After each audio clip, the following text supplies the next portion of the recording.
Shivani TV நேயர்களுக்கு அன்பான வணக்கங்கள். மீண்டும் உங்களை சந்திப்பதில் மகிழ்ச்சி. போன வீடியோல சனி தசையோட கொடுமையை பார்த்தோம். அடுத்து இப்ப இந்த வாரம் என்ன பார்க்க போறோம்னா ரொம்ப ஒரு சென்சிட்டிவான ஒரு விஷயம்.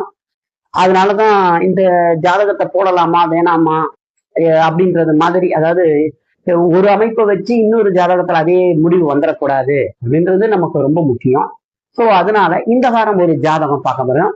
ஒரு ரொம்ப ஸ்பெஷலான ஜாதகம் பாத்தீங்க அப்படின்னா,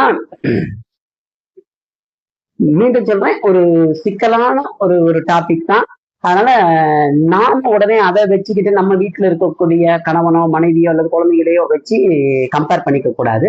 சோ அந்த அமைப்புல இப்போ இந்த வாரம் ஒரு ஜாதகம் நம்ம பார்க்க போறோம். என்ன ஜாதகம் அமைப்பு அப்படின்னா,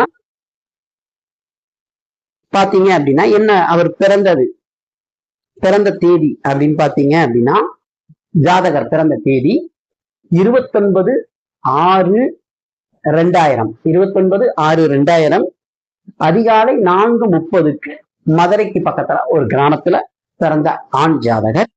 இவருக்கு பாத்தீங்க அப்படின்னா இவருடைய ஜாதக கட்டத்தை பார்த்துருவோம். ஜாதகம் வருது பாருங்க. ரிஷப லக்னம், லக்னத்துல குரு சந்திரன் சனி. ரிஷப லக்னம், ரிஷப ராசி. அதுக்கு அடுத்தது இரண்டாம் இடத்துல செவ்வாய் சூரியன் சுக்கிரன் புதன். 3ல் ராகு, 9ல் கேது. சோ இதுக்குள்ளே இந்த ஜாதக அமைப்பு பாத்தீங்க அப்படின்னா முடிஞ்சிருது. லக்னத்துல 3 கிரகங்கள், 2ஆம் பாவகத்துல ஒரு 4 கிரகங்கள், 4, 3, 7 ராகு கேதுக்கள். இந்த அமைப்புல இந்த ஜாதகம் இருக்குது. சோ இவருக்கு பாத்தீங்க அப்படின்னா சூரிய தசை, அதாவது சூரிய தசை இவருக்கு பிறக்கும் பொழுது சூரிய தசை 2 வருஷம் 9 மாதம் இருந்தது. ஜாதகருடைய வயசு உங்களுக்கு தெரியும், 26 வயது. சோ இவருக்கு பாத்தீங்க அப்படின்னா இப்ப என்ன நடந்துகிட்டு இருக்கு அப்படின்னு பாத்தீங்கன்னா ராகு தசைல குரு புத்தி முடிஞ்ச, அதாவது ராகு தசையில சனி போயிட்டு இருக்குது. சனி போயிட்டு இருக்காங்க. இந்த அமைப்பு இருக்காங்க. சரி, இந்த ஜாதகத்தை நல்லா நம்ம பார்ப்போம். லக்னத்துல யார் யார் இருக்கிறாங்க, இந்த ஜாதகத்தை கொண்டு வந்து கொடுக்குறாங்க பேரண்ட். கொடுத்துட்டு அவங்களே செக் பண்ற மாதிரி நீங்களே சொல்லுங்க சார் அப்படின்னாங்க. ஸோ நீங்களே சொல்லுங்க அப்படின்னா, ஏன்னா பொதுவாகவே ஒரு ஜாதகத்தை நம்ம ஜாதகம் பார்க்க போறோம் அப்படின்னா நமக்கு என்ன விஷயங்கள், கல்வி சம்பந்தமாவா, குழந்தைகள் சம்பந்தமாவா, அல்லது வேலை சம்பந்தமாவா, திருமணம் சம்பந்தமாவா அப்படின்றத நம்ம ஸ்ட்ரைட்டா கேட்டுட்டாவே அதுக்கான பதில் அந்த ஜோதிட டைமும் நமக்கு சேவ் ஆகும். அதை இதை பார்க்க தேவையில்லை. பட் அவங்க என்ன சொன்னாங்கன்னா, நீங்களே சொல்லுங்க சார் அப்படின்னு சொல்றாங்க. சோ நம்ம பார்த்தோன்னே உங்களுக்கு லக்னத்துல பாருங்க யாரு இருக்கிறா, அதாவது ஒரு சனியில 2 சனி இருக்கு. அதாவது சந்திரன் தேய்பிறை, அதாவது அமாவாசையை நெருங்கக்கூடிய அமைப்புல இருக்கக்கூடிய ஒரு சந்திரன். அடுத்தது பாத்தீங்கன்னா சனி. அப்ப லக்னத்திலேயே இருள் கிரகங்கள் 2 இருக்கிறாங்க. அந்த இடத்துல குரு இருக்கிறார். குருவோட ஆதிபத்தியம் அப்படின்னு நீங்க பாத்துக்கிட்டீங்க அப்படின்னா, குருவோட ஆதிபத்தியம் பாத்தீங்கன்னா 2 ஆதிபத்தியம், அதாவது 8ஆம் அதிபதி, 8ஆம் அதிபதியும் அவரே, 11ஆம் அதிபதியும் அது லக்னத்துல இருக்கிறாங்க. இந்த அமைப்புல இருக்கிறாங்க. சனி என்ன ஆகுறாங்க, சனியும் சந்திரனும் குருவால் சுபத்துவப்படுத்தப்பட்டு குரு பங்கம், அதாவது பாதிக்கப்படுறாரு இந்த இடத்துல. சரி, அதே சமயத்துல 2ஆம் பாவகத்துல பாத்தீங்க அப்படின்னா யார் யார் இருக்காங்க பாருங்க. செவ்வாய் இந்த ஜாதகருக்கு எந்த இதுக்கு 2 ஆதிபத்தியம், விரையாதிபதியும் அவரே, 7ஆம் அதிபதியும் அவரே. அடுத்தது சுக்கிரன் லக்னாதிபதி 2ஆம் இடத்துல இருக்கிறார். 2ஆம் அதிபதி புதன் 2ஆம் இடத்திலேயே இருக்கிறார். அடுத்தது 4ஆம் அதிபதி சூரியன் இந்த இடத்துல இருக்கிறார். இந்த இடத்துல பாத்தீங்கன்னா இந்த இடத்துல சுக்கிரன், செவ்வாய், புதன், சூரியன், அதாவது சூரியன் எல்லாத்தையும் என்ன பண்றாங்க, அஸ்தங்கம் பண்ணிடுறாங்க. ரொம்ப நெருங்கி இருக்கிறதுனால அஸ்தங்கம் பண்ணி இருக்கிறாங்க. இந்த அமைப்புல இருக்குது. இப்ப ராகு தசை போகுது. இப்ப இவர ஜாதகத்தை பார்த்தனே சொன்னேன், தம்பி ரொம்ப பிடிவாதக்காரரா இருப்பாரு, நீங்க எது சொன்னாலும் கேட்க மாட்டார், தான் குடிச்ச முயலுக்கு 3 கால் அப்படின்ற அமைப்புலதான் இருப்பார் அப்படின்னு சொன்னேன். அவன் சொன்னானே ஆமா சார் அப்படிதான் இருக்கிறாப்லன்னு. அதே போல அவருடைய வார்த்தையும் ரொம்ப தடித்த வார்த்தையா இருக்கும். ஏன்னா 2ஆம் பாவகத்துல அதிகாரத்தை செலுத்தக்கூடிய செவ்வாயும் சூரியனும் இருக்கிறாங்க. தனம் வாக்கு குடும்பஸ்தானம் சொல்லக்கூடிய அந்த 2ஆம் பாவகத்துல நமக்கு என்ன இருக்கிறாங்க, செவ்வாயும் சரி. அப்ப வார்த்தையும் தடித்த வார்த்தைகள் தான் வரும். யாரையுமே அதிகார தோரணையில தான் பேசுவார். லக்னத்துல சனி பிளஸ் இருள் சந்திரன், இந்த 2மே இருக்கும் பொழுது இவர் என்ன பண்ணுவார் அப்படின்னா யாரோட பேச்சையும் கேட்க மாட்டார். தனக்கு தன்னை யாரும் மிஞ்ச முடியாது அந்த அளவுக்கு எதுக்கா இருந்தாலும் அவர் வந்து கவுண்டர் கொடுப்பார் அப்படின்ற அமைப்புல இருப்பாருமா அப்படின்னு. சரின்னு அதே போல இப்ப ராகு தசை நடக்குது. இப்ப இந்த ராகு தசை ராகு வந்து 3ல் இருக்கிறார். முதல்ல வந்து மூன்றாம் பாவகத்தோடைய விஷயங்களை நம்ம என்னன்னு தெரியும். 3ஆம் பாவகம் என்னத்தை குறிக்குது அப்படின்னா இளைய தம்பி தங்கச்சி இதத்தை குறிக்கா கூட சிறு பயணத்தை குறிக்குது. அதுக்கப்புறம் தொடர்புன்றதையும் குறிக்குது. 3ஆம் பாவகம் என்பது தொடர்பு ஸ்தானங்கள்னு சொல்லக்கூடிய அந்த பாவகத்துல ராகு இருக்கிறாரு. இந்த இடத்துல ராகு சனி, அதாவது பாத்தீங்க அப்படின்னா சனியோட தொடர்பும் இவருக்கு கிடைக்காது. ராகுக்கு எப்பவுமே சனி செவ்வாய் தொடர்புகள் இருக்கவே கூடாது. சரி, இருக்கக்கூடாது. இந்த இடத்துல குருவால என்ன பண்ணிருக்காங்க, சனி சுபத்துவப்படுத்தப்பட்டாலும் இருள் சந்திரனும் இங்க இருக்கும். அந்த பாத்தீங்க அப்படின்னா அந்த பாவகம் லக்ன பாவகம் கடுமையான பாவத்துவம் ரெண்டு சனி லக்னத்துல இருக்காங்க. சோ இந்த ராகு தசை இவருக்கு என்ன கொடுக்கும் அப்படின்னு பாத்தீங்கன்னா 3ல் இருக்கக்கூடிய ராகு, உச்சரின் வீட்டுல இருக்கக்கூடிய ராகு, கடக ராகு அப்படின்றதெல்லாம் இந்த இடத்துல செல்லுபடியாகாது. ஏன்னா இந்த சனியின் பார்வை என்னதான் இருந்தாலும் சனியோட பார்வை. சரி, சனி பார்வை இருக்குது. இந்த சனியோட பார்வை வாங்கினா இந்த ராகு என்ன செய்வார்? பருவத்துல வந்திருக்கு. எப்படி குட்டிக்கு பிறன் தொட்டி கவிழ்ப்பாரோ அதேதான் ராகும் போய் சில இடங்கள்ல உட்கார்ந்துருச்சு இந்த மாதிரி அப்படின்னா உங்களுக்கு பாத்தீங்க அப்படின்னா ஒரு சிக்கலா. இப்ப இந்த இடத்துல குரு 2 அட்டமாதிபதியும் அவரே, 11ஆம் பாவகத்தினுடைய அதிபதியும் அவரே. ஆதிபத்தியத்துல பாருங்க 11 ரைட்டு. ராகு எங்க இருக்கிறார்? 3ல் இருக்கார். அந்த குருவோட யாரு? சனி இணைஞ்சிருக்கார். அப்படி இணைந்த சனியோட பார்வையை யாரு வாங்குறார்? ராகு வாங்குறார். இந்த அமைப்புல இருக்குது. அதுக்கு அடுத்தது இப்ப வந்து பாத்தீங்க அப்படின்னா 3ல் இருக்கக்கூடிய ராகு தொடர்புகளை ஏற்படுத்துவார். என்ன மாதிரி தொடர்பு ஏற்படுத்துவார் அப்படின்னு பாத்துட்டீங்க அப்படின்னா வயதுக்கு ஏத்த மாதிரி. இப்ப இவர் வந்து கிட்டத்தட்ட 25-26 வயசுனா இவருக்கு ராகுதசை ஆரம்பிச்ச உடனே செவ்வாய் தசையின் இறுதியிலேயே, செவ்வாய் தசையினுடைய இறுதி, அதாவது இவர் பார்த்தீங்க அப்படின்னா செவ்வாய் தசையில சந்திர புத்தி இருக்கு பாருங்களே, அதுல 2020லயே இவருக்கு வந்து தொடர்புகள் அமைஞ்சிருச்சு. என்ன மாதிரி தொடர்புகள்னா எதிர்பாலினத்தோட தொடர்பு இவருக்கு அமைஞ்சிருச்சு. இந்த விஷயத்த ஜாதகத்தை நம்ம அந்த ஜாதகம் பார்க்க வந்த பெற்றோர்கிட்ட நம்ம சொல்ல முடியாது. சோ அந்த அமைப்பு இருக்கு. அதை இலைமறை காயா சொல்லியாச்சு. பல தொடர்புகள் இருக்குமா இவருக்கு. 2வது ராகு வந்து 3ல இருக்கிறார். இவர் வந்து இப்ப வந்து என்ன பண்ணுவார்னா ஊர்ல நம்ம தான் பெரிய ஆளு அப்படின்றதுக்கு அந்த இதை நினைச்சு அட்டமாதிபதியுமே லக்னத்துல இருக்கிறதுனால தேவையில்லாத விஷயங்கள்ல ஈடுபட்டு நஷ்டத்தை சந்திப்பாரு. அதுக்கப்புறம் பாத்தீங்க அப்படின்னா கடன் அசிங்கம் விஷயங்கள்ல இவருக்கு நிச்சயமா ஒரு கடனாலேயோ அல்லது வேறு விஷயங்களாலேயோ இவருக்கு வந்து அவமானங்களை சந்திச்சிட்டு இருக்காரு அப்படின்னு சொன்னா, ஏன்னா இந்த அமைப்பை தான் காட்டுது. சரி, அதுக்கு அடுத்தது பாத்தீங்கன்னா இவருக்கு வந்து அந்த செவ்வாய் சந்திரபுத்தியிலேயே அப்ப எதிர்பாலினத்தோரோட தொடர்பு வந்தது. அதுக்கடுத்து இப்ப ராகுவும் 3ஆம் பாவத்துல இருக்கிறாரு. குருவோட இணைஞ்ச 11ஆம் பாவம், அதாவது 3, 7, 11 இதெல்லாம் காம திரிகோணம் சொல்லுவோம்.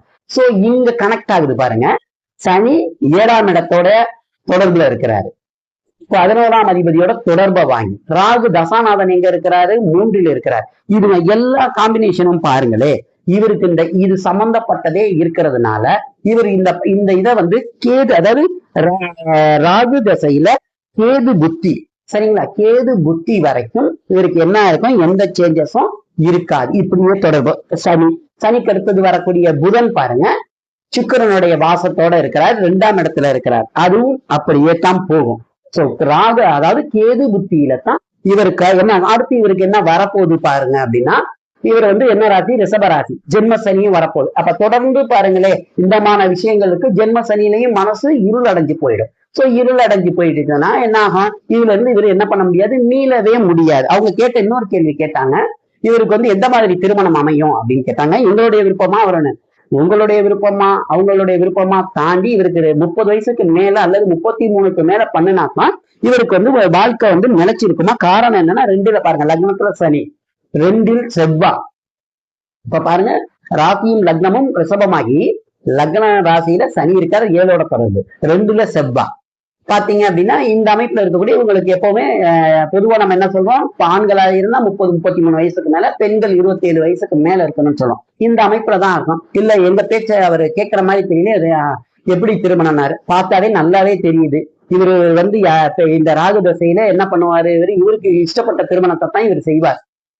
ராகு வந்து 3ல இருந்து 3, 7, 11 தொடர்புகள் வரும் பொழுது இவர் என்ன பண்ணுவார் அப்படின்னா, இவருக்கு இவருடைய இஷ்டத்துக்கு திருமணத்தை பண்ணி அந்த திருமணத்திலையும் இவருக்கு நிச்சயமா என்ன இருக்கும், ஒரு பெரிய பாதிப்பு நிச்சயமா இருக்கும். அந்த அமைப்பை தான் இந்த ஜாதகம் நமக்கு காட்டுது. நாங்க ஏன் இந்த ஜாதகத்தை போடலாமா வேணாமான்னா, உடனே 3ல இருக்கிற ராகு இருந்துட்டாவே இப்படி வந்துருமா அப்படின்னு கிடையாது. சோ இந்த அமைப்பு பாருங்க, லக்னம் வந்து என்னதான் இருந்தாலும் சனி இருக்கிறது கெடுதி தானே. சனி பிளஸ் இருள் சந்திரன் லக்னம் பாதிச்சிருச்சு.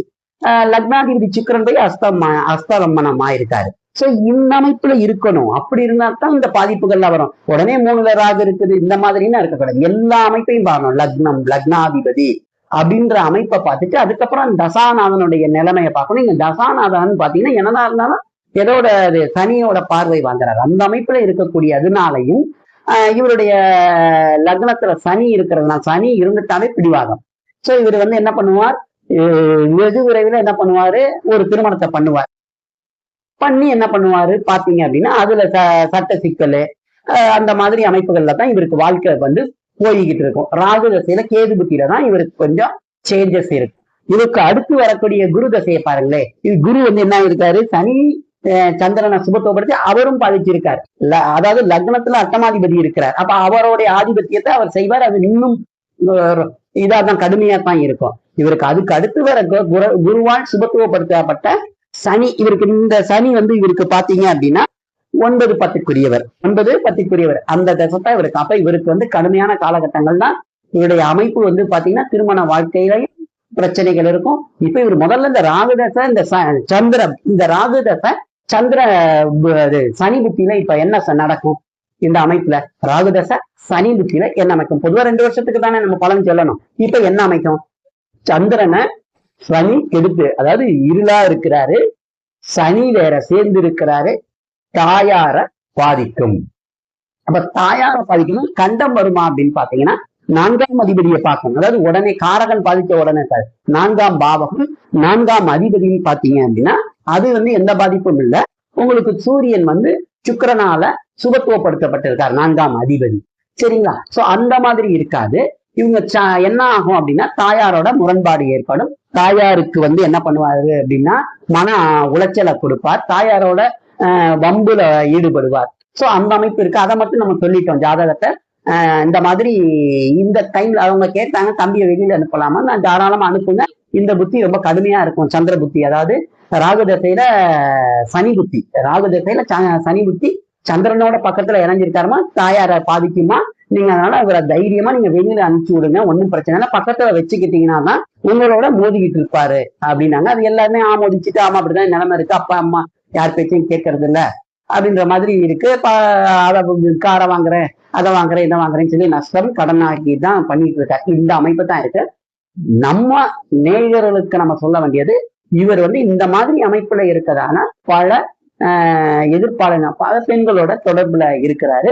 அதுக்கு அடுத்தது இவருடைய இந்த இன்னொரு விஷயத்த நல்லா பாருங்க. இதுல ஒரு முக்கியமான விஷயம், அவங்க வந்து கேட்கறது எப்ப திருமணம்ன்ற மாதிரி கேட்கிறாங்க. ஆனா இவருக்கு எப்படி செவ்வாதசை, இதுக்கு முன்னால இருந்த செவ்வாதசை சந்திர புத்தியிலேயே இவருக்கு பாத்தீங்க அப்படின்னா ஒரு பல, அதாவது பெண்களோட இவருக்கு வந்து தாம்பத்தியம் சொல்லக்கூடிய அந்த விஷயங்கள் நடந்து முடிஞ்சிருச்சு. இந்த ஜாதகம் நல்லாவே தெளிவாவே காட்டுது பாருங்க. செவ்வாதசை சந்திர புத்தியில, இருள் சந்திர புத்தியில 7ஆம் இடத்தோட தொடர்பு கொண்ட 3ஆம் அதிபதி 11ஆம் அதிபதி, அதாவது 11ஆம் அதிபதியோட, அதாவது குருவோட சேர்ந்து 3ஆம் அதிபதியாகிய சந்திர புத்தியில செவ்வாதசை. செவ்வாய் பாருங்க இவருக்கு 7ஆம் அதிபதி, விரையாதிபதி. அந்த அமைப்பிலே இவருக்கு வந்து என்ன அமைச்சு வந்து தாம்பத்தியம் உடலுறவு அமைப்பு வந்து இவருக்கு இருக்குது. அதை நல்லாவே உறுதியாவே காட்டுது. அதற்கப்புறம் அந்த பெண் மட்டும் இல்ல, பல தொடர்புகளோட தான் காட்டு. ஏன்னா 3ஆம் இடம் இல்லையா, அதனால இதை போய் இந்த பேரண்ட்ஸ் வந்தவங்க 2 பேருமே வந்து பாத்தீங்கன்னா அம்மாவும் சகோதரியும் வந்தாங்க. ஸோ அவங்கள்ட்ட நம்ம சொல்ல முடியாது இவருடைய இந்த மாதிரி இருக்குமா அப்படின்னு சொல்லிட்டு நம்ம சொன்னோம். இருந்தாலும் நம்ம நேயர்களுக்கு இப்படி ஒரு ஜாதக அமைப்பு எப்படி இருக்கும், அதாவது இளம் வயசுல ராகுதசை ஒரு பாவத்துவமா இருந்து அமரக்கூடாத ஒரு பாவகத்துல அமர்ந்து நடத்தும் பொழுது தசை எவ்வளவு ஒரு சிக்கலா ஒரு இளம் வயது ஆணுக்கோ அல்லது பெண்ணுக்கோ நடக்கும் என்பதற்கு இது ஒரு உதாரண ஜாதகம். மீண்டும் நம்ம நேயர்களை சொல்றேன், ஒரு ஜாதகத்தை எடுத்து இப்ப நம்ம வீட்டுல இருக்கக்கூடிய ஒரு ஜாதகத்தை எடுத்து இதையும் அதையும் கம்பேர் பண்ணக்கூடாது. எல்லாத்தையும் பார்க்கணும். லக்னம், லக்னாதிபதி, வயசு, இந்த அமைப்புகள், அதுக்கப்புறம் தான் இந்த 3, 7, 11 இப்படி எல்லாமே ஒன்னா சேரும் பொழுது அந்த வாய்ப்பு அமையும். அந்த வாய்ப்பு அமையறப்பதான் இந்த மாதிரி சம்பவங்கள் நடக்கும். அதனால நம்ம வீட்டுல இருக்கிற ஜாதகத்தை தூக்கி வச்சுக்கிட்டு இப்படி இருக்குமோ அப்படி இருக்குமோ தயவு செய்து, இது ஒரு சிக்கலான ஒரு விஷயம். இதுவும் இந்த மரணம் பற்றிய வீடியோவுமே ஒரு சிக்கலான விஷயம். அதனால அதை எடுத்து தயவு செய்து நம்ம வீட்டு நம்மளை சார்ந்தவங்களுக்கு நீங்க கம்பேர் பண்ணி பார்த்துறாதீங்க. மீண்டும் சொல்றேன், லக்னம், லக்னாதிபதி, அடுத்தது 3, 7 பாவா, 3, 7, 11 தொடர்பு, இதெல்லாம் ஒரு பருவத்துல வரும் பொழுதுதான் அந்த மாதிரி சம்பவங்கள் நடக்கும். மீண்டும் ஒரு வீடியோல உங்களை சந்திக்கும் வரை உங்களிடம் இருந்து விடைபெறுவது உங்கள் கருணைக்கடல் ஆர் செந்தில். நன்றி, வணக்கம், வாழ்க நலமுடன்.